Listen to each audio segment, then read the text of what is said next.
রাজবংশী জাত, আমরা হিন্দুই নাই।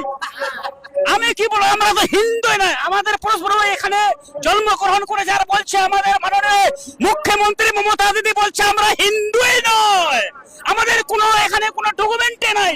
আমরা যে জাতি কি, এত ভ্রষ্টাচার আর কি বলবো। আমাদের ইউবা লেখাপড়ায় শিক্ষিত হয়ে ওদেরকে চাকরি নাই, যারা লেখাপড়া করেনি একটুকু করেছে ওনারা টাকা দিয়ে ঘোষ দিয়ে আবার ওদেরকে চাকরি, আর আমাদের নিচু শ্রেণীর ছেলেগুলা কোনো চাকরি পায় না। এখানে কয়লা চুরি, বালু চুরি, গরু চুরি, চুরি। আমি তো এখানে পুরো রাজ্যে শুধু চুরি দেখতে পাই। চোরের রানী চোরের রাজা রূপের রানী নাকি মেয়ে যে বলেছিলে আমাদের। হ্যাঁ, আর কি বলবো, আমাদের কোনো উন্নয়ন নাই এখানে। উন্নয়ন আমি মোদি, নরেন্দ্র মোদি যতদিন বাঁচিয়ে আসবো এই যে বিজেপি নরেন্দ্র মোদিকেই চাই, আর পশ্চিমবঙ্গে কাউকে চাই না।